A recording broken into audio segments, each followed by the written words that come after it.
ঠিক আছে। আচ্ছা, এখন আমরা 3.2 অর্থাৎ 3.1 আমরা যেই চ্যাপ্টারটি করছিলাম তার পরবর্তী চ্যাপ্টারে আমরা যাচ্ছি, যেই চ্যাপ্টারে আমরা ধারণা পাবো ত্রিভুজ ও বৃত্ত বিষয়ক উপপাদ্য। অর্থাৎ এইখানে আমার ত্রিভুজ এবং বৃত্ত সংক্রান্ত কিছু উপপাদ্য থাকবে। এখানে থাকবে টলেমির উপপাদ্য, এখানে থাকবে ব্রহ্মগুপ্তের উপপাদ্য। তো তাহলে চলো আমরা শুরু করি। এই চ্যাপ্টারটা শুরু করার আগে কয়েকটা জিনিস সবার আগে মাথায় ভালোভাবে সেট করে নিতে হবে। সেই জিনিসগুলোর মধ্যে একটি হচ্ছে যে কোণের ক্ষেত্রে সাদৃশ্যতা কি। আসলে কোণের ক্ষেত্রে সাদৃশ্যতা বলতে কি বোঝায়, যে ধরো কোনো বহুভুজের একটি কোণ যদি অপরটি সমান হয়, অর্থাৎ ধরো এটা একটা বহুভুজ, আবার এইটাও একটা বহুভুজ, তাহলে বহুভুজের ক্ষেত্রে কোনো একটা কোণ যদি অপর কোণের সমান হয়, অর্থাৎ এই বহুভুজের ক্ষেত্রে খেয়াল করো এটা একটা রম্বস যদি হয়, এটা একটা কি আয়ত, তাহলে এদের কোণগুলা কিন্তু সমান না। কিন্তু আমি যদি এখানে একটা আয়ত আঁকি আর এটাকে যদি আমি বর্গ ধরি, বর্গ, আর এটাকে যদি আমি আয়ত ধরি, তাহলে খেয়াল করো যে এটার A B C D E F G H, এখানকার কি বলা হয়েছে, বলা হয়েছে যে কোনো বহুভুজের একটি কোণ, অর্থাৎ এই যে একটা কোণ অপর কোণটার যদি সমান হয় তবে তাকে সদৃশকোণী বহুভুজ বলে। দেখো যে এইটার কোণ আর এটার কোণ সমান 90 ডিগ্রি, তাহলে এটাকে আমরা বলতেছি সদৃশকোণী বহুভুজ। আচ্ছা, ঠিক আছে। এরপরে দেখো অনুপাতের ক্ষেত্রে সাদৃশ্যতা কি।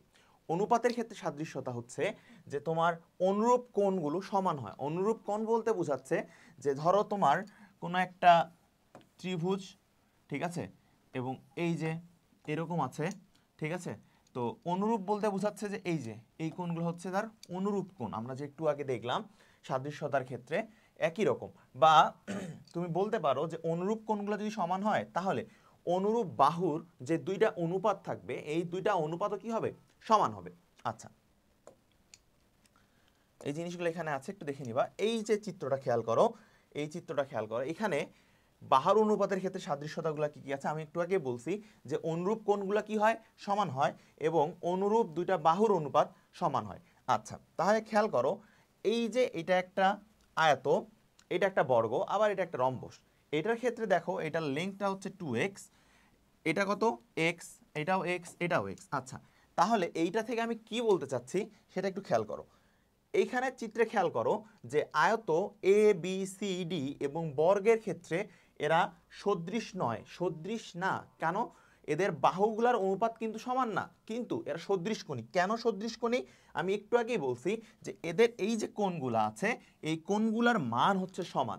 এই একই কোণগুলার মান যেহেতু সমান তাই এইটাকে আমরা বলতেছি সদৃশকোণী। কিন্তু এটি কি না, এটি হচ্ছে আমার সদৃশ না। সদৃশ না কেন? কারণ এইখানে আমার যে বাহুগুলো আছে, অর্থাৎ আমার বাহু বলতে এই যে খেয়াল করো বিসি, বিসি, ঠিক আছে, বাহু, আর এখানে বাহু হচ্ছে এফজি। এখানে বিসি বাহুর লেংথ হচ্ছে 2x, কিন্তু এফজি বাহুর লেংথ হচ্ছে শুধুমাত্র x। তাহলে এদের অনুপাত কিন্তু কখনোই সমান না। অর্থাৎ তুমি যদি এটা অনুপাত করো তাহলে সেটা তুমি পাবা 1 বা এরকম কিছু, কিন্তু এটার ক্ষেত্রে কি হচ্ছে, অনুপাতগুলো সমান হচ্ছে না, এই জন্য এরা সদৃশ না কিন্তু সদৃশকোণী। কিন্তু পরের চিত্রে যদি দেখো যে বর্গ ইএফজিএইচ, অর্থাৎ এই যে এটা একটা বর্গ আর এটা একটা রম্বস, এদের ক্ষেত্রে সিমিলারিটি হচ্ছে এদের বাহুগুলা হচ্ছে আবার কি সমান, এদের প্রতিটা বাহুর লেংথই হচ্ছে সমান, কিন্তু এদের যে কোণগুলা আছে তুমি খেয়াল করো ই কোণ, এইচ কোণ, এফ কোণ, জি কোণ, আর এটার ক্ষেত্রে কে কোণ, এন কোণ, যে কোণগুলো আছে এদের ভ্যালু কিন্তু সমান না, মান সমান না, কারণ এইখানে এটা 90 ডিগ্রি ফিক্সড, এখানে তো এটা ফিক্সড না, ঠিক আছে। আচ্ছা, এই জন্য এইটা হচ্ছে তোমার কি সদৃশ, বাট সদৃশকোণী না, কারণ এখানে কোণগুলা আমার সমান নাই। আচ্ছা, এখন আসো যে সদৃশকোণী ত্রিভুজটা আসলে কি। সদৃশকোণী ত্রিভুজ হচ্ছে যে অনুরূপ কোণ যেগুলো আছে, আমরা একটু আগে দেখছি যে অনুরূপ কোণটা কি। অনুরূপ কোণগুলো এখানে কি হবে, অনুরূপ কোণগুলো এখানে সমান হবে, এবং অনুরূপ কোণের বিপরীত বাহুগুলো হচ্ছে কি অনুরূপ বাহু। আচ্ছা, সদৃশকোণী ত্রিভুজ হইতে হলে যেটা হবে যে কোণ যেগুলো আছে এই কোণগুলো আমার কি হইতে হবে, সমান হইতে হবে, তাহলে যেটা হচ্ছে পাওয়া যাবে সেটা হচ্ছে সদৃশকোণী ত্রিভুজ। আচ্ছা, এই যে কথাগুলো বলতেছি এই কথাগুলো আমাদের উপপাদ্য যে আছে উপপাদ্য প্রমাণের ক্ষেত্রে অতীব গুরুত্বপূর্ণ। এখানে আরেকটা জিনিস লাগে, সেটা হচ্ছে সর্বসম প্রমাণ করতে কি কি লাগে। সর্বসম হচ্ছে যে ধরো কোনো একটা ত্রিভুজ, ধরো দুইটা ত্রিভুজের মধ্যে তুমি তুলনা করতেছো যে এটা এ ত্রিভুজ, এটা বি ত্রিভুজ, এটা সি, এটা ডি, এটা ই, এটা এফ। সর্বসম বলতে বোঝাচ্ছে যে ধরো এই কোণ আর এই কোণ সমান, তাহলে তুমি লিখতে পারো যে A B C is equal to কোণ ডি ই এফ। এখন তুমি বলতে পারো যে এসি বাহু আর ডিএফ বাহু সমান। আচ্ছা, এই বাহু আর এই বাহু সমান। আর আরেকটা তুমি বলতে পারো যে ধরো ধরে নিলা তুমি কোণ বি এ সি আর কোণ ই ডি এফ সমান। আচ্ছা, সর্বসম প্রমাণ করতে গেলে অবশ্যই দুইটা বাহু একটা কোণ অথবা দুইটা কোণ একটা বাহু সমান হতে হবে, তাহলে আমি সেটাকে সর্বসম বলতে পারবো। অথবা তিনটি বাহু সরি কোণই যদি সমান হয় তাহলে সেটা সদৃশ কোণই হবে, কিন্তু সর্বসম নাও হতে পারে। আচ্ছা, এখন আমরা আসি যে তোমার দুইটি ত্রিভুজের সাদৃশ্যতার ক্ষেত্রে কয়টি উপপাদ্য বর্ণনা যেগুলো দেওয়া আছে আমরা একটু নিচে চিন্তা করি, দেখি কি আছে। উপপাদ্য 6, উপপাদ্য 6 বলা হয়েছে দুইটি ত্রিভুজ যদি সদৃশ কোণী হয় তাহলে তার বাহুগুলোর অনুপাত কি হবে? সমানুপাতিক হবে। আমরা যেটা আগে বলছিলাম যে বাহুগুলোর অনুপাত সমান হবে। আচ্ছা, তাহলে এইখানে খেয়াল করো যে দুইটা ত্রিভুজ দেওয়া আছে এ বি সি, ত্রিভুজ 1 বা যেটাকে তুমি ট্রায়াঙ্গেল 1 বলতে পারো, ট্রায়াঙ্গেল 1, এটা হচ্ছে ট্রায়াঙ্গেল 2। তো বলছে যে দুইটা ত্রিভুজের ক্ষেত্রে আমি কি জানি যে কোণ এ, এটার কোণ এ, এটা ডি এর সমান, এটার কোণ বি, এটার কোণ ই এর সমান, এটার কোণ সি, এটার কোণ এফ এর সমান। এই জিনিসগুলো লেখা আছে এখানে। তো তাহলে যদি এইরকম কোণগুলো সমান হয় তাহলে আমি লিখতেই পারি যে এ বি হচ্ছে এই যে এটা লেংথ, আর এই ত্রিভুজের এটার সদৃশ বাহু কি আছে? ডিই। ঠিক আছে, এটার যে অনুপাতটা হবে এরপর বিসি, এই যে বিসি আর ইএফ এর অনুপাত এবং এসি ও ডিএফ এর অনুপাতগুলো পরস্পর সমান হবে। এটাই বলছে যে দুটি ত্রিভুজ যদি সদৃশকোণী হয় তাহলে তাদের অনুপাতগুলো কি হবে? সমানুপাতিক হবে। আচ্ছা, এখন আমরা যে জিনিসটা করব সেটা হচ্ছে অনুসিদ্ধান্ত। সে অনুসিদ্ধান্ত বলা হয়েছে যে দুটি ত্রিভুজ সদৃশকোণী হলে তারা সদৃশ হয়। অর্থাৎ আমরা আগে যে দেখছি যে সদৃশকোণী ত্রিভুজ কিরকম, যে কোণগুলো সমান হচ্ছে, এরকম কোণ যদি হয় সমান তাহলে সেটা হচ্ছে একটা সদৃশ ত্রিভুজ। আচ্ছা, এখন আসো উপপাদ্য 7। উপপাদ্য 7-এ বলা হয়েছে দুইটি ত্রিভুজের বাহুগুলো যদি পরস্পর অনুপাত বা সমানুপাতিক হয় তাহলে অনুরূপ বাহুর কোণগুলো পরস্পর সমান হবে। আচ্ছা, অনুরূপ বাহুর কোণগুলো অনুরূপ বাহুগুলোর বিপরীত কোণগুলো পরস্পর সমান হবে। আচ্ছা, খেয়াল করো যে অনুরূপ বাহুর বিপরীত কোণগুলো পরস্পর সমান হবে। এক্ষেত্রে আমরা কি দেখছি যে ত্রিভুজ এ বি সি ও ত্রিভুজ ডি ই এফ, দুইটা ত্রিভুজ, তো দুইটা ত্রিভুজের কি বলছে? বাহুগুলো পরস্পর সমানুপাতিক। আচ্ছা, তাহলে বাহু কি কি আছে এখানে? এবি। এখানে বাহু কি কি আছে? এখানে বাহু আছে হচ্ছে আমার এবি। তাহলে এই যে এবি, এবির সাথে কার? ডিই এর অনুপাত, এই যে এবি ডিই এর অনুপাত সমান। এরপর কার বলছে? বিসি, এই যে বিসি আর ইএফ এর অনুপাত সমান। আর কার বলা হয়েছে? এসি এবং ডিএফ এদের অনুপাত সমান। তাহলে এই রকম অনুপাত যদি আমার সমান হয় তাহলে আমি লিখতে পারি যে কোণ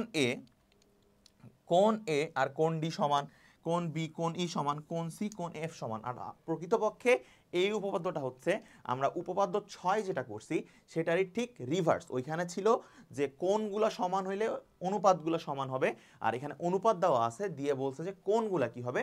সমান হবে। আচ্ছা, তারপরের স্লাইডে আমরা যাই, খেয়াল করি কি আছে। এখানে আছে উপপাদ্য 8। উপপাদ্য 8-এ কি বলা হয়েছে? উপপাদ্য 8-এ বলা হয়েছে দুটি ত্রিভুজের একটি কোণ অপর একটি কোণের সমান এবং সমান কোণ সংলগ্ন বাহুগুলো সমানুপাতিক হলে দুটি ত্রিভুজ কি হবে? সদৃশ হবে। আচ্ছা, এই যে খেয়াল করো এবিসি একটা ত্রিভুজ, এই যে এবিসি একটা ত্রিভুজ। তো এইটার ক্ষেত্রে কি হচ্ছে? একটু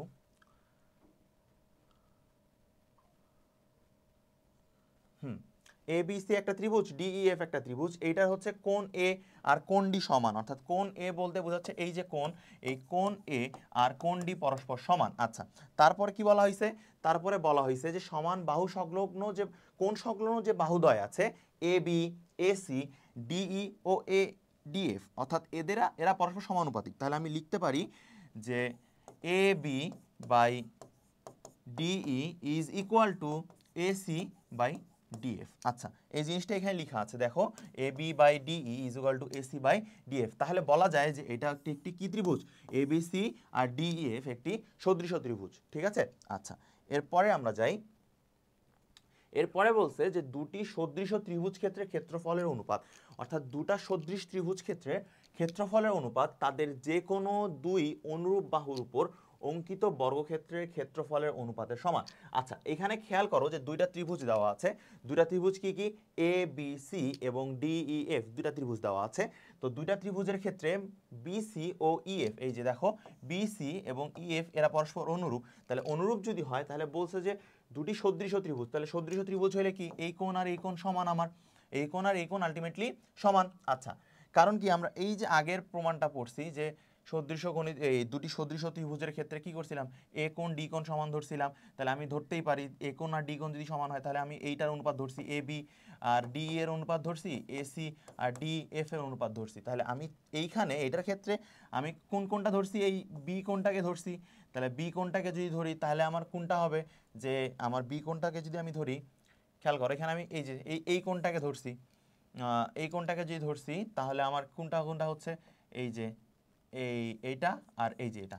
ঠিক আছে, এটা আর এই যে এটার অনুপাতগুলো আমি সমান লিখতে পারি।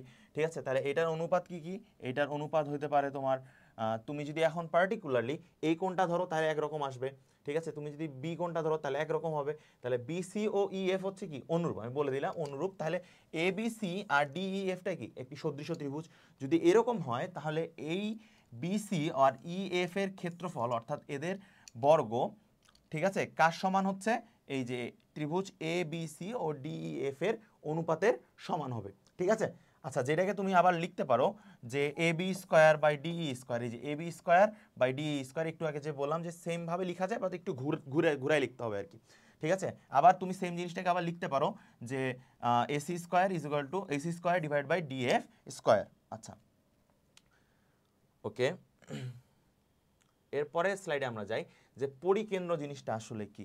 এই পরিকেন্দ্র, ভর কেন্দ্র, লম্ব কেন্দ্র, এই জিনিসগুলা মাথায় সেট করে নাও, কারণ পরীক্ষার ক্ষেত্রে ক নাম্বারের ক্ষেত্রে কোশ্চিন আসে যে পরিকেন্দ্র বলতে কি বুঝো বা ভর কেন্দ্র বলতে কি বুঝো। এমসিকিউতে অনেক সময় আসে যে একটা তোমার বৃত্ত দেওয়া আছে, বৃত্তের ভিতরে আরেকটা ত্রিভুজ দেওয়া আছে, দিয়ে বলছে যে এটার পরিকেন্দ্র কোনটা, লম্ব কেন্দ্র কোনটা বের করো। তো এইটা আগে আমরা একটু ভালোভাবে খেয়াল করি যে আসলে পরিকেন্দ্র বলতে কি বোঝাচ্ছে। পরিকেন্দ্র বলতে বোঝাচ্ছে ত্রিভুজের দুই বাহুর লম্ব সমদ্বিখণ্ডক যে বিন্দুতে ছেদ করে তাকে বলা হয় হচ্ছে পরিকেন্দ্র। বিষয়টা হচ্ছে কিরকম, যে ধরো এই বৃত্তস্থ একটা ত্রিভুজ আছে, এই যে বৃত্তস্থ একটা ত্রিভুজ ধরো, তুমি বৃত্তস্থ একটা ত্রিভুজই ধরো না কেন, অসুবিধা তো নেই। বা তুমি ত্রিভুজের যে কোনো একটা দুইটা বাহু ধরো, এটা না ধরে, আচ্ছা আমি সিম্পল করে দেখাই, এই যে দুইটা বাহু ধরছো, তো বলছে দুইটা বাহুর লম্ব সমদ্বিখণ্ডক। তাহলে এই বাহুর লম্ব সমদ্বিখণ্ডক যদি এখানে হয় তাহলে এটাকে তুমি এরকম টানবা, এটা সমদ্বিখণ্ডক যদি এখানে হয় এখানে টানবা, এটা সমদ্বিখণ্ডক অর্থাৎ এ বি সি সমদ্বিখণ্ডক যদি হয় এই যে এখানে টানবা। তাহলে তিনটা সমদ্বিখণ্ডক এই যে বিন্দুটাতে ধরো সেটা হচ্ছে পি বিন্দুতে ছেদ করছে, এই পি বিন্দুটাকে বলা হচ্ছে কি পরিকেন্দ্র। তাহলে দুইটা বাহুর লম্ব সমদ্বিখণ্ডক, দুইটা বাহুর লম্ব সমদ্বিখণ্ডক, লম্ব না লম্ব সমদ্বিখণ্ডক যে বিন্দুতে ছেদ করে সেটাকে বলা হচ্ছে পরিকেন্দ্র। এখন আসা হচ্ছে পরিকেন্দ্র গেল, এখন হচ্ছে ভরকেন্দ্র। ভরকেন্দ্র কি ত্রিভুজের মধ্যমা যেগুলা যে বিন্দুতে ছেদ করবে। ত্রিভুজ ধরো এটা একটা ত্রিভুজ, তাহলে ত্রিভুজের এটার উপর মধ্যমা এটা অঙ্কন করলা, এটার উপর মধ্যমা এটা, এটার উপর মধ্যমা এটা একটা, তাহলে এ বি সি একটা ত্রিভুজ। এই ত্রিভুজের ক্ষেত্রে আমার মধ্যমা ধরো এডি বিই আর সিএফ, তাহলে এরা পরস্পর কোন বিন্দুতে ছেদ করছে, এই যে পার্টিকুলার এই বিন্দুটাতে ছেদ করছে। তাহলে এই বিন্দুটাকে বলা হচ্ছে কি জি বা ভর কেন্দ্র, ভর কেন্দ্র। আচ্ছা, তাহলে ভর কেন্দ্র গেল। এখন আসো যে লম্ব বিন্দু বলতে কি বোঝায়। লম্ব বিন্দু হচ্ছে ত্রিভুজের শীর্ষ হতে বিপরীত বাহুর উপর অঙ্কিত লম্ব যে বিন্দুগুলোতে ছেদ করে। অর্থাৎ ধরো এটা একটা ত্রিভুজ, এই ত্রিভুজের এইখান থেকে এখানে একটা লম্ব টানলা, আবার এখান থেকে এখানে একটা লম্ব টানলা, আবার এখান থেকে এখানে একটা লম্ব টানলা। একটু ভুল হয়েছে, আচ্ছা আমি আরেকবার ড্র করি। এই যে একটা ত্রিভুজ, এই একটা ত্রিভুজের এখান থেকে এখানে একটা লম্ব টানা হয়েছে, আবার এখান থেকে এখানে একটা লম্ব টানা হয়েছে, আবার এইখান থেকে এখানে একটা লম্ব টানা হয়েছে। তাহলে খেয়াল করো ত্রিভুজ এ বি সি এ ই এফ ডি লম্ব টানা হয়েছে, তাহলে এই লম্বগুলা পরস্পর কোন বিন্দুতে ছেদ করতেছে?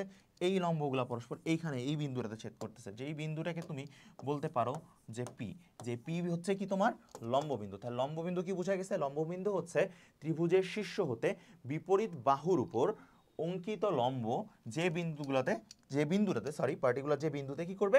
ছেদ করবে। আচ্ছা, এই তো আমরা পড়লাম পরিকেন্দ্র, লম্বকেন্দ্র, ভরকেন্দ্র, এগুলো আমরা পড়ছি। আচ্ছা, এখানে দেখে নিবা বইয়ের সংজ্ঞাটা কি বলা আছে। আরেকটা জিনিস সেটা হচ্ছে যে ভরকেন্দ্র যদি হয়, ভরকেন্দ্র বলতে আমরা কি বুঝলাম? ভরকেন্দ্র হচ্ছে যে মধ্যমাগুলো যে বিন্দুতে ছেদ করবে সেটাই হচ্ছে আমার ভরকেন্দ্র। আচ্ছা, তো ভরকেন্দ্রের ক্ষেত্রে একটা জিনিস মনে রাখতে হবে যে ভরকেন্দ্র মধ্যমাগুলোকে সবসময় 2:1 অনুপাতে বিভক্ত করে। কোন অনুপাতে? 2:1 অনুপাতে বিভক্ত করে। আচ্ছা, এরপরে আসি যে হচ্ছে একটা প্রমাণে, যে প্রমাণটা পরীক্ষায় বারবার আসে, ঠিক আছে? এখানে বলবে যে এই প্রমাণটা পরীক্ষায় স্যাররা দেয়, ঠিক আছে, এবং বারবার দেয়। এখানে বলে যে প্রমাণ করো যে জি হচ্ছে ত্রিভুজের ভরকেন্দ্র এবং তা এপিকে 2:1 অনুপাতে বিভক্ত করছে। স্যাররা পরীক্ষায় এটা দিবেই, যদি এই চ্যাপ্টার থেকে কোশ্চিন করে তাহলে এটা মাস্ট দিবে। তাহলে আমরা একটু খেয়াল করি যে আসলে এটা কি বলছে। যে ধরো ত্রিভুজ এ জি ও, তাহলে ত্রিভুজ এ জি ও কোনটা? এই যে ত্রিভুজ এ জি ও, এই যে ত্রিভুজটা। আচ্ছা, এই ত্রিভুজে কি হয়েছে? এই ত্রিভুজ ও ত্রিভুজ পি জি এস। আচ্ছা, তাহলে ত্রিভুজ পি জি এস, তাহলে এই যে পি জি এস অর্থাৎ এই ত্রিভুজ দুইটা। আচ্ছা, এই ত্রিভুজ দুইটার মধ্যে কি হয়েছে? যে কোণ এ জি ও অর্থাৎ কোণ এই এ জি ও ইজ ইকুয়াল টু কোণ পি জি এস। আচ্ছা, পি জি এস এই যে পরস্পর সমান। কারণ কি? এটা কারণ কি বলো? এটার কারণ হচ্ছে এরা পরস্পর কি কোণ? এরা হচ্ছে পরস্পর বিপ্রতীপ কোণ। আচ্ছা, এরপরে কোণ ও এ জি অর্থাৎ এই যে কোণ ও এ জি ইজ ইকুয়াল টু কোণ এস পি জি অর্থাৎ এগুলা কি কোণ? এটা হচ্ছে অনুরূপ কোণ, তাই না? এটা হচ্ছে অনুরূপ কোণ। এখন তুমি রিমেইনিং যেটা আছে এ ও জি অর্থাৎ এই কোণ, আর তারপর কি আছে পিএসজি অর্থাৎ এই যে এই কোণ, ঠিক আছে, যেটাকে তুমি একান্তর কোণ বলতে পারো। তাহলে এরা পরস্পর কি এই তিনটা সমান, তাহলে তুমি লিখতেই পারো যে এই যে সদৃশকোণী ত্রিভুজ হয়ে গেছে। এটা কি সদৃশকোণী ত্রিভুজ? কারণ সদৃশকোণী ত্রিভুজের ক্ষেত্রে আমরা তিনটা কোণ কি করছিলাম?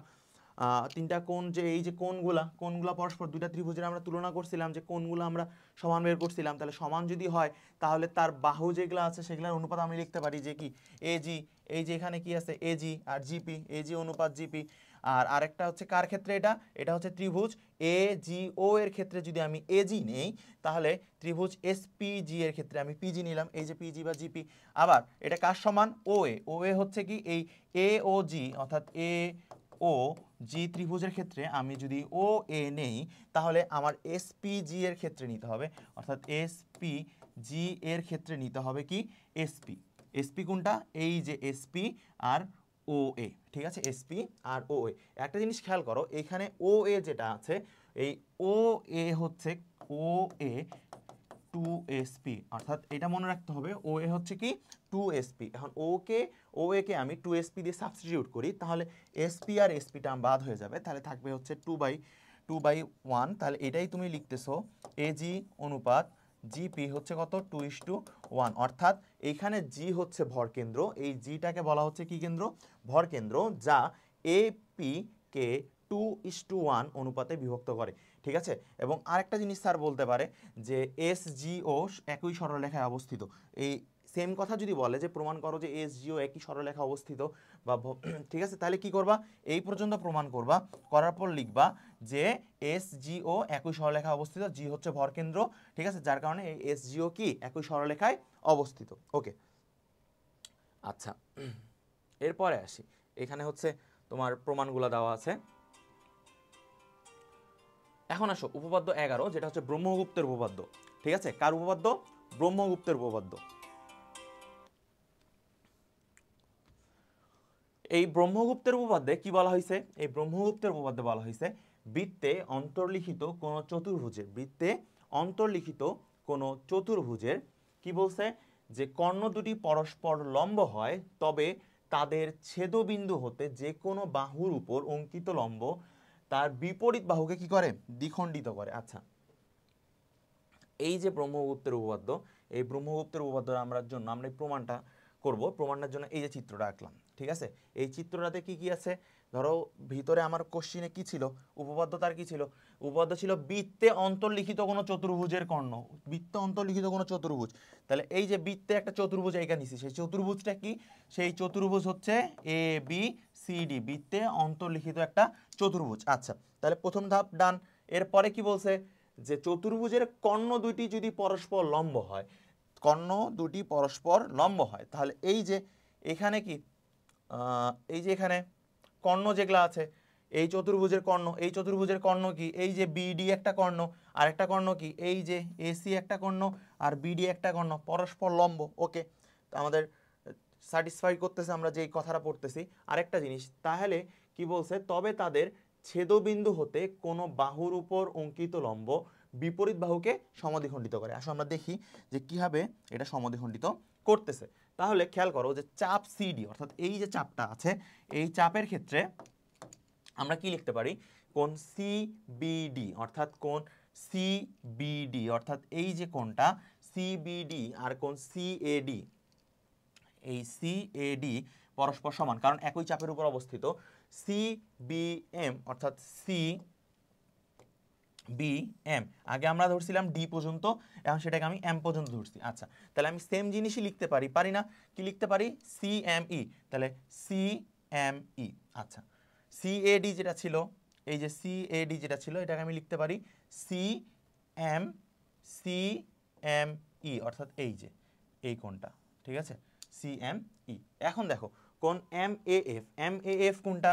এই যে এখানে এম, এই যে এ আর এফ, অর্থাৎ এই যে এই কোণটা M A F is equal to F M A. F M A কোনটা? এফ, এই যে এম আর এই যে এ, অর্থাৎ এই দুইটা কোণ পরস্পর সমান। তাহলে এই দুইটা ত্রিভুজের ক্ষেত্রে, ত্রিভুজ এ এফ এম ত্রিভুজে, অর্থাৎ এই এ এফ এম, এই যে ত্রিভুজটা আছে, এই যে এরকম এ এফ এম, এই ত্রিভুজে কি বলা হয়েছে? A F is equal to F M, A F is equal to F M, যার কারণে তারপরে এই কোণগুলো সমান হয়েছে। আমরা কি লিখছি এখানে? এফ ডি এম, অর্থাৎ এই যে এফ আর এই যে তোমার ডি আর এই যে এম, অর্থাৎ F D M is equal to কি বলছে? বি এম ই, অর্থাৎ বি এম ই, এই যে বি এম ই, এই দুইটা সমান। এটার সাথে তুমি আরো লিখতে পারো যে কোণ B C M, B C M কোনটা কই? এই যে বি সি এম, আবার কার সমান? ডি এম এ সমান, তাহলে D D A M A সমান। তাহলে ত্রিভুজ ডি এফ এম এ তুমি কি লিখতে পারো? ডি এফ এম এ তুমি লিখতে পারো যে F D is equal to F M. তাহলে এফ ডি কই? D F M, D F M ত্রিভুজটা কই? এই যে ডি এফ এম, অর্থাৎ ত্রিভুজটা আছে এই যেভাবে। তাহলে এই যে D F M, D F M, তাহলে এই যে ডি, এই যে এফ, এই যে এম, ডি এফ এম এর ক্ষেত্রে এফ ডি, অর্থাৎ এই যে এফ ডি, এই F D is equal to কার? এফ এম এর সমান। আচ্ছা, সমান, এবং এ এফ কার সমান? এফ ডি এর সমান। এ এফ কোনটা? এই যে এ এফ, আর এফ ডি কই? এই যে এফ ডি এর সমান। আচ্ছা, এফ কার সমান? এফ ডি এর সমান, যেটাই তোমায় কি করতে বলছে? প্রমাণ করতে বলছে, ঠিক আছে? তাহলে এখানে আবার একটু জিনিস ক্লিয়ার করে দেয় যে একই চাপ সিডি এর উপর দণ্ডায়মান হয়েছে, যার কারণে কোণ সিবিডি, এই যে কোণ যেখানে লেখা ছিল যে একই চাপের উপর সিবিডি আর সিএডি কি পরস্পর সমান, তাহলে কোণ সিবিএম আর এমএএফ সমান। এই যে সিবিএম আর সিএমএফ সমান, সিএমএফ, একটা জিনিস হোল্ড, সিএমই ঠিকই তো আছে, ঠিক লিখছি সিএমই। এরপর হচ্ছে কোণ এম এ এফ আর এফ এম এ সমান, এই যে কোণ এফ এম এ সমান, তাহলে এই এ এফ আর এফ এম কে সমান লেখা যায়। তাহলে এরপরে আমরা আরেকটা ধরলাম ত্রিভুজ, সেটা হচ্ছে ডি এফ এম এর ক্ষেত্রে এই যে এফ ডি আর এফ এম সমান, তাহলে আমি লিখতেই পারি এফ এম এর জায়গায় এফ ডি, তাহলে F M is equal to F D, যেটা হচ্ছে কি প্রুফ। এটা হচ্ছে কার উপপাদ্য? এটা, এই উপপাদ্যটা হচ্ছে পরীক্ষায় আসার মতো একটা উপপাদ্য। এরপর হচ্ছে টলেমির উপপাদ্য। টলেমি কি বলছে? টলেমি বলছে বৃত্তে অন্তর্লিখিত কোনো চতুর্ভুজের কর্ণদ্বয়ের অন্তর্গত আয়তক্ষেত্র ওই চতুর্ভুজের বিপরীত বাহুর দ্বয়ের অন্তর্গত আয়তক্ষেত্রের কিসের সমান? সমষ্টির সমান। তাহলে চিন্তা করো যে কিরকম হইতে পারে, একটু চিন্তা করো। তাহলে তোমাদের মাথায় যে ছবিটা আসতেছে, দেখো তো সেই ছবিটা ঠিক এরকম কিনা। আচ্ছা, এখানে কোশ্চিনে কি বলছে? কোশ্চিনে বলছে, উপপাদ্যে বলা হয়েছে। আচ্ছা, আরেকটা জিনিস, সেটা হচ্ছে পরীক্ষায় অনেক সময়ই আসে যে টলেমির উপপাদ্যটি কি করো? বিবৃত করো। টলেমির উপপাদ্যটা কি করো? বিবৃত করো, যখন টলমির উপপাদ্য বিবৃত করতে বলবে এই উপপাদ্যগুলো কিন্তু মুখস্থ রাখতে হবে, ঠিক আছে, যেগুলা তোমার ক নাম্বারের ক্ষেত্রে আসে। যে উপপাদ্যটা কি, বৃত্তে অন্তর্লিখিত কোন চতুর্ভুজের কর্ণদ্বয়ের অন্তর্গত আয়তক্ষেত্র ওই চতুর্ভুজের বিপরীত বাহুদ্বয়ের অন্তর্গত আয়তক্ষেত্রের সমষ্টির সমান। আচ্ছা, তাহলে খেয়াল করো এই যে আয়তক্ষেত্র কি আছে, এ বি সি ডি একটা আয়তক্ষেত্র আছে। আচ্ছা, এই আয়তক্ষেত্রের ক্ষেত্রে আমি লিখতে পারি যে কোণ বিএসি, অর্থাৎ এই যে কোণ বিএসি আর কোণ পিএডি বা ডিএপি, এই দুইটা হচ্ছে পরস্পর সমান। আচ্ছা, তাহলে এখন খেয়াল করো এরপরে আমি কোণ সিএপি যোগ করছি। সিএপি বলতে এই সিএপি অর্থাৎ এই কোণটা আমি যোগ করছি। তাহলে এই কোণটা যদি আমি যোগ করি তাহলে এই যে কি দাঁড়াচ্ছে, BAC plus CAP is equal to কোণ ডিএপি প্লাস সিএপি। আচ্ছা, তাহলে এখন ত্রিভুজ এ বিপি অর্থাৎ এই যে ত্রিভুজটা, ত্রিভুজ এ বিপি অর্থাৎ এই যে এ বি এবং পি অর্থাৎ এই যে ত্রিভুজ, এবং তারপরে কি বলা হয়েছে, কোন ত্রিভুজ, তারপরে বলা হয়েছে যে ত্রিভুজ এ সি ডি। আচ্ছা, এ বিপি ও ত্রিভুজ এ সি ডি, তাহলে এ সি ডি কোনটা, এই যে এ সি ডি অর্থাৎ এই যে ত্রিভুজটা, এই দুইটা ত্রিভুজ, এই দুইটা ত্রিভুজের ক্ষেত্রে কি হচ্ছে যে কোণ বিএপি, তাহলে কোণ বিএপি অর্থাৎ এই সম্পূর্ণ কোণটা বিএপি ইজ ইকুয়াল টু কোণ সিএডি। কারণ কি, আমরা একটু আগেই লিখলাম এটা, একটু আগেই এটা লিখলাম, তাহলে আমি সমান লিখতেই পারি, তাই না? আচ্ছা, এই যে এরপরে কি, যে কোণ এ বি ডি, কোণ এ বি ডি, কোণ এ বি ডি কই, এই যে কোণ এ বি ডি, এই যে যেটাকে তুমি এ বি পিও লিখতে পারো, ইজ ইকুয়াল টু কি কোণ এ সি ডি, কোণ এ সি ডি, এই যে এ সি ডি। আচ্ছা, তাহলে রিমেইন কি লেখা যায় তোমার, এখান থেকে তুমি লিখতে পারো যে বিপি অর্থাৎ যেহেতু তোমার দুইটা কোণ সমান হয়েছে তাহলে রিমেইনিং কোণটাও কি এখানে আমার সমান। তাহলে যদি এরকম সদৃশকোণী হয় তাহলে তার বাহুগুলোর অনুপাত আমরা লিখতে পারি। তাহলে এখানে খেয়াল করো যে বিপি অর্থাৎ বিপি কোনটা, এই যে বিপি, বিপি এর সাথে কার, এই যে সিডি। আচ্ছা, এই অনুপাত লিখলাম, তারপর কার, এবি আর এসি, এবি কই, এই যে এবি, আর এসি কই, এই যে সম্পূর্ণটা হচ্ছে এসি।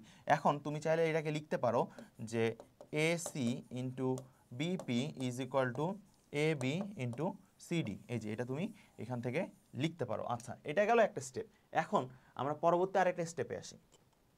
এই স্টেপে খেয়াল করো যে আমরা যে দুইটা ত্রিভুজ নিছিলাম এখানে, কোন ত্রিভুজ দুইটা, এ বিপি আর ত্রিভুজ এ সি ডি, অর্থাৎ এখানে দুইটা ত্রিভুজ নিছিলাম। এখন আমরা ত্রিভুজগুলো একটু চেঞ্জ করি, অন্য দুইটা ত্রিভুজ নেই। সেই ত্রিভুজ দুইটা কোনটা, ত্রিভুজ এ বি সি, অর্থাৎ এইখানে ত্রিভুজটা হবে এ বি সি। আমরা এটা একটু মুছে দেই, আমরা নতুনভাবে একটু কালার দিয়ে এটা একটু দেখি যে কোন দুইটা ত্রিভুজ নিয়ে আমরা কথাবার্তা বলতেছি।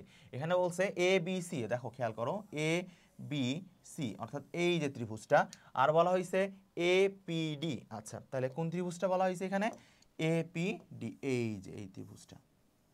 আচ্ছা, এইটার ক্ষেত্রে কি হবে, কোণ বিএসি, এই যে কোণ বিএসি, এটা তো আমরা আগেই লিখছিলাম, এই যে বিএসি আর ডিএপি সমান বা পিএডি সমান, এই যে সমান।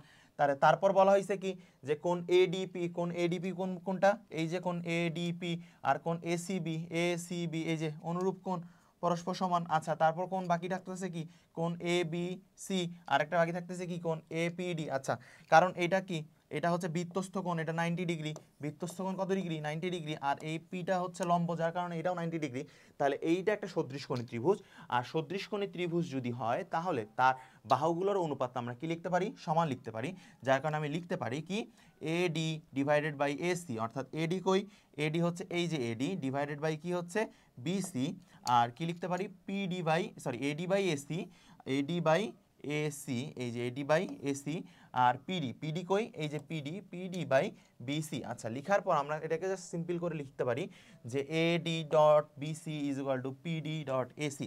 আচ্ছা, এখন আমরা কি করব, খেয়াল করি এসি টার্মগুলো কোন দিকে আছে সেগুলোকে একদিকে নেই। খেয়াল করো যে এখানে আমার কি আছে, এখানে আছে হচ্ছে যে এসি ডট বিপি প্লাস কি আছে, AC dot PD is equal to A B dot CD plus BC dot AD. এখান থেকে আমি এসিটাকে যদি কমন নেই তাহলে যেই লাইনটা পাওয়া যাবে তাহলে হচ্ছে এই লাইনটা পাওয়া যাবে। এসি কমন নিছি, নেওয়ার পর কি হয়েছে, BP plus PD, BP plus PD যেটাকে তুমি ডাইরেক্ট বিডি লিখতে পারো, কি লিখতে পারো, বিডি লিখতে পারো। আচ্ছা, এখন কি লিখতে পারো, বিডি লিখতে পারো এই যে এসি, এটাই তো প্রমাণ করতে বলছে, এসিবিডি হচ্ছে কি টু, এই সরি এবিসিডি আর বিসিএডি। আচ্ছা খেয়াল করো আরেকটা জিনিস, যে এখানে আমি কি লিখছি, এখানে আমি লিখছি যে এসিবিডি, আচ্ছা আমরা প্রশ্নে আরেকবার চাই, এসিবিডি ইজ ইকুয়াল টু কার সমান, এসিবিডি হচ্ছে এবিসিডি কার সমান, সেটা হচ্ছে এবিসিডি আর বিসিএডি, এবিসিডি বিসিএডি, এবিসিডি বিসিএডি এর সমান। খেয়াল করো বিসিএডি এর সমান। এই যে ত্রিভুজটা তুমি এই বৃত্তটা আঁকলা, এই যে বৃত্তের ভিতরে এই যে এরকম করে এটা চতুর্ভুজ আঁকলা, এখানে এই যে টানটা দিলা, ঠিক আছে, তো টান তো না ঠিক, আসলে এটা লম্ব, তো এই লম্ব টানলা, এটা আগে এখানে ছেদ করবে আর এখানে তুমি একটা ধরো লম্ব টানলা। তো এখন আমরা মার্কিংগুলো আরেকবার বলি যে আসলে জিনিসটা বুঝাইতে চাইতেছি কি, এটার জন্য আরেকবার লেখা এ বি সি ডি, জাস্ট এটা পি বিন্দুতে ছেদ করছে, তাহলে এ বি সি ডি এটা পি বিন্দুতে ছেদ করছে। তাহলে এইখানে যেটা বলছে বৃত্তের অন্তর্লিখিত কোনো চতুর্ভুজের কর্ণদ্বয়, তাহলে এই যে একটা বৃত্ত, তাহলে বৃত্তস্থ চতুর্ভুজ কি কি আছে, এখানে চতুর্ভুজের কর্ণ কি, এখানে চতুর্ভুজের কর্ণ এই যে তুমি দেখতেই পাচ্ছ এই যে এরকম আছে, তাহলে এখানে কর্ণ কি এই যে এই দুইটা, তাহলে এখানে কি আছে এটা সি, এটা হচ্ছে কি এ, তাহলে কর্ণ হচ্ছে কি এসি, আর একটা কর্ণ হচ্ছে কি এখানে বিডি, অর্থাৎ কর্ণদ্বয়ের গুণফল। তাহলে কর্ণদ্বয়ের গুণফল হচ্ছে ওই চতুর্ভুজের বিপরীত বাহুদ্বয়ের অন্তর্গত। তাহলে বিপরীত বাহুদ্বয়, এই চতুর্ভুজের বিপরীত বাহুদ্বয় কি কি আছে, এ বি, এই যে এ বি আর সিডি পরস্পর বিপরীত বাহু। আচ্ছা আর আরেকটা বিপরীত বাহু কি আছে এখানে, বিসি আর এডি, অর্থাৎ এই দুইটার সমষ্টির সমান। এটাই বলছে যে এই বলছে যে কর্ণ দুইটার গুণফল, অর্থাৎ এসি আর বিডি এই দুইটার গুণফল হচ্ছে কার সমান, এ বি আর CD plus ABCD plus BC আর এডি এর যোগফলের সমান। ঠিক আছে, এটা হচ্ছে কার উপপাদ্য, এই উপপাদ্যটা হচ্ছে টলেমির উপপাদ্য। আচ্ছা এরপরে আমরা আসি পরের স্লাইডে। আচ্ছা এই সব কিছুর মাঝে একটা জিনিস বাদ গেছে, সেটা হচ্ছে তোমাদের নববিন্দু বৃত্ত। এই জিনিসটা অনেক বেশি ইম্পর্টেন্ট। এই যে নববিন্দু বৃত্ত, নববিন্দু বৃত্তটা কি, যেটা আরেক নাম হচ্ছে 9 পয়েন্ট সার্কেল। নববিন্দু বৃত্ত হচ্ছে কোনো ত্রিভুজের বাহুগুলোর মধ্যবিন্দুত্রয়, ঠিক আছে, এবং শীর্ষবিন্দুগুলো থেকে বিপরীত বাহুর উপর অঙ্কিত লম্বত্রয়ের পাদবিন্দুত্রয় ও শীর্ষবিন্দু ও লম্ববিন্দুর সংযোগ রেখাদ্বয়ের মধ্যবিন্দুত্রয়, সর্বমোট 9টা বিন্দু, কয়টা বিন্দু, 9টা বিন্দু একই বৃত্তের উপর অবস্থান করে। তাহলে এই বৃত্তটাকে বলা হয় নববিন্দু বৃত্ত। তাহলে কোশ্চিন আসে পরীক্ষায় ক নাম্বারের ক্ষেত্রে, নববিন্দু বৃত্ত বলতে আসলে তুমি কি বুঝো। তাহলে নববিন্দু বৃত্ত সম্পর্কে কোনো কিছু জিজ্ঞাসা করে, তাহলে এই যে কথাটি আছে এই কথাটি হচ্ছে মুখস্থ করতে হবে। আমি তোমাদেরকে জাস্ট দুইটা জিনিস মুখস্থ করতে বলতেছি বা তিনটা, একটা হচ্ছে টলেমির উপপাদ্য মুখস্থ করতে বলছি, যে উপপাদ্যটা কি বলতেছে, অ্যাপোলোনিয়াসের উপপাদ্যটা কি বলতেছে, ব্রহ্মগুপ্তের উপপাদ্যটা কি বলতেছে। এখানে আরেকটা মুখস্থ করতে বললাম যে নববিন্দু বৃত্ত বলতে আসলে তুমি কি বুঝতেছো। আচ্ছা তো এই কথাটুকু লিখলেই হবে। এখানে আরেকটা এমসিকিউ আসে যে কয়টি বিন্দু বৃত্তের উপর অবস্থান করে, উত্তরটা হচ্ছে 9টি বিন্দু। আচ্ছা আরেকটা এমসিকিউ এখান থেকে আসে যে ত্রিভুজের লম্ব বিন্দু ও পরিকেন্দ্র সংযোগকারী রেখাংশের মধ্য বিন্দুই নববিন্দুর বৃত্তের কেন্দ্র। অনেক সময় আসে যে লম্ববিন্দু ও পরিকেন্দ্রের সংযোগ রেখার মধ্যবিন্দুটাকে কি বলা হয়, তাহলে এটা কি নববিন্দু বৃত্তের কেন্দ্র। আরেকটা জিনিস মনে রাখবা এখান থেকে, নববিন্দু বৃত্তের ব্যাসার্ধ পরিব্যাসার্ধের অর্ধেকের সমান।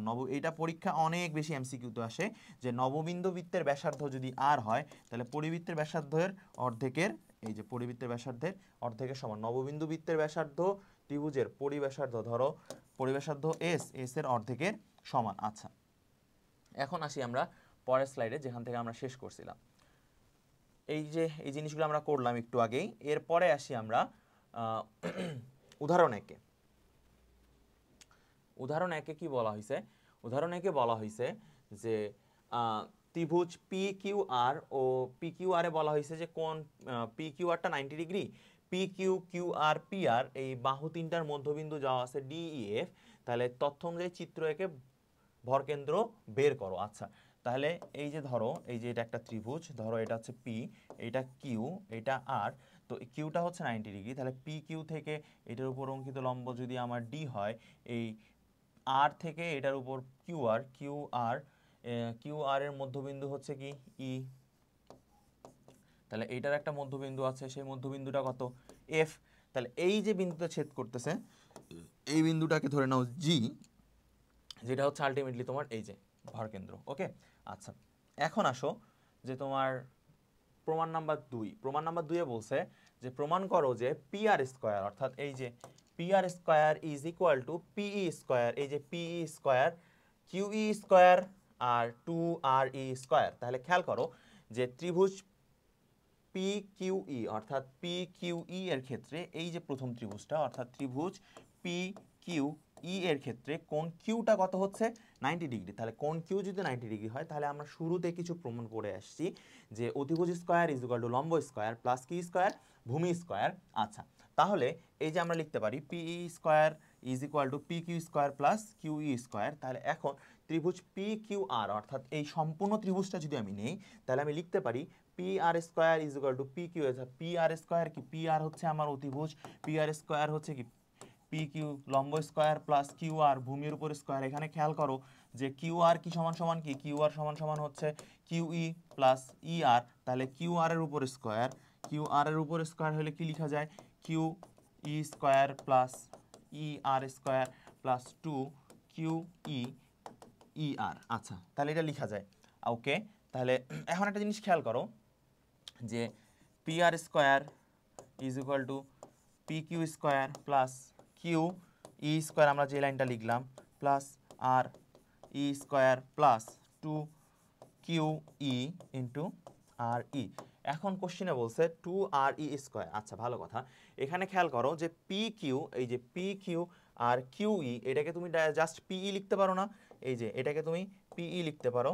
আচ্ছা পিই কিউ ই, ওকে, কার জন্য হইলো, এটা হইলো পিই আর আর ইর জন্য, ঠিক আছে। কেন, এই যে পিই আর আর ইর জন্য কেন হইলো, এই যে পিই আর ই, একটা জিনিস খেয়াল করো এখানে কি লিখছি যে পি কিউ স্কয়ার, এই যে পি কিউ, এই যে P Q R Q E, এই যে কিউ ই, এই দুইটার পরিবর্তে তুমি কি পি লিখতে পারো না, এই যে পিই। কারণ কি অতিভুজ স্কয়ার ইজ ইকুয়াল টু লম্ব স্কয়ার প্লাস ভূমি স্কয়ার, এই যে এখানে লেখা আছে, ঠিক আছে। তাহলে তারপর কি যে কিউ ই স্কয়ার, না এখানে হবে জাস্ট আর ই, না আর ই, হ্যাঁ জাস্ট আর ই, সরি কিউ ই ঠিকই আছে, P Q R Q E, ওকে।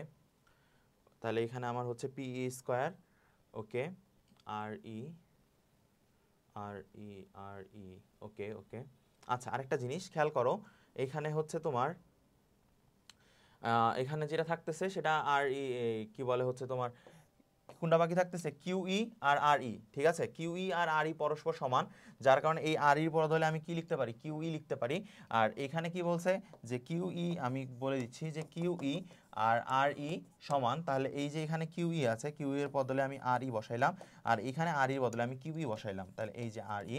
তাহলে আলটিমেটলি এটাই দাঁড়াইতেছে যে P R square is equal to P E square plus Q E square plus 2R E square, okay. আচ্ছা এর পরের স্লাইডে আমরা যাই। এই যে পরের স্লাইডে এই যে প্রমাণটা করে দেওয়া আছে, ঠিক আছে, যে আমরা যে প্রমাণটা করলাম, ঠিক আছে, সেটার ব্যাখ্যা আমরা দেখলাম। এখন গয়ে কি বলছে, গয়ে বলা হয়েছে যে পি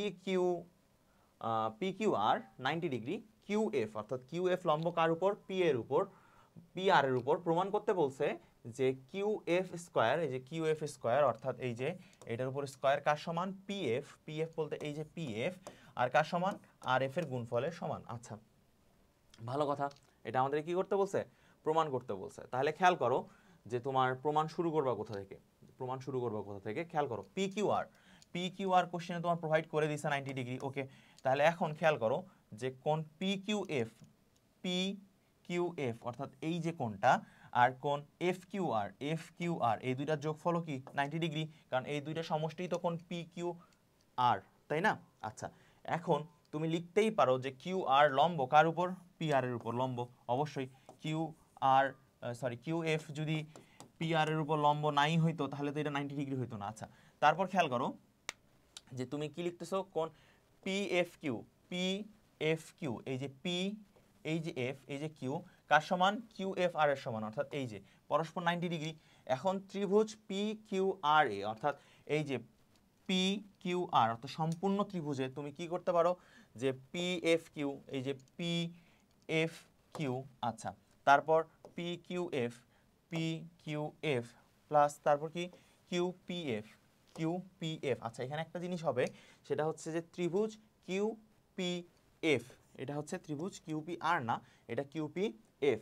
এখন তুমি পি কিউ আর, এই যে পি কিউ আর, আচ্ছা বা সরি পি কিউ এফ, আর একটা হচ্ছে কি কিউপিএফ 90 ডিগ্রি। কারণ কি তুমি তো জানো এখানে যে কোণ পি কিউ এফ এর মান 90 ডিগ্রি, তাহলে বাকি যে রিমেইনিংস যে দুইটা কোণ আছে সেটা যোগফল কত ডিগ্রি হবে? 90 ডিগ্রি হবে। ওকে, এখন আমরা 90 ডিগ্রি যে প্রমাণ করছি। ওকে, এখন 1 আর 2 নাম্বার হইতে আমরা কি পাইছি? 1 আর 2 নাম্বার হইতে আমরা পাইছি এই যে চিত্রটা, দেখো সেম চিত্রটা আগেরটার মতোই, যে আমরা এই প্রমাণটা আমরা করছি। এখন এইখানে আমরা যেটা করতেছি যে ত্রিভুজ P Q F R Q F R, এই যে P Q F R Q F R দুইটা ত্রিভুজের ক্ষেত্রে কোণ পি এফ কিউ, অর্থাৎ এই যে কোণটা, তারপর কিউ এফ আর অর্থাৎ এই কোণটা, কিউপিএফ, কিউপিএফ বলতে এই যে এটা, ঠিক আছে, তারপর হচ্ছে F Q R, F Q আর বলতে এই যে এফ কিউ আর, ঠিক আছে, তাহলে অবশিষ্ট কোণটাও সমান। তাহলে এই যে সদৃশ কোণে যদি হয়, তাহলে এদের যে বাহুগুলার অনুপাত যেগুলো আছে এগুলো আমরা কি করতে পারি? সমান আকারে লিখতে পারি। তাহলে এই যে পি কিউ কি আছে? পি কিউ, এই যে P Q, P Q by কত? কিউ আর, এই যে কিউ আর, এই যে অনুপাত লিখছি। তারপর কি Q F by F R, তারপর হচ্ছে কি P F by F Q, এই যে P F by F Q, sorry P F by F Q. Okay, তাহলে এখন তুমি লিখতে পারো এখান থেকে যে কিউ এফ অর্থাৎ Q F by R F, Q F এখান থেকে তুমি লিখতে পারো Q F by R F বা F R is equal to তোমার Q F by P F. ঠিক আছে, তাহলে এই যে Q F by P F, তাহলে এখন এই দুইটা তুমি সমান করতে ধরলা, তাহলে সমান ধরে এই যে গুণ করে দিলা, তাহলে গুণ করলে Q F square by F Q square হচ্ছে কি P F into R F, proofed. আচ্ছা, এখন আসো এর অনুশীলনী 3.2। অনুশীলনী 3.2 আমরা এর যে আগে প্রমাণগুলো করছি সেগুলো ছিল কত? 3.1-এর, সরি 3.2-এর থিওরি, যেগুলা বইয়ে যে উপপাদ্যগুলো প্রমাণ করতে দিয়েছে। এখন আমরা এখান থেকে যেগুলো করব সেটি হচ্ছে যে যেগুলো অনুশীলনীতে আছে সেগুলো সমাধান আমরা এখান থেকে করব। ঠিক আছে, তাহলে চলো শুরু করা যাক এটার সমাধানগুলা।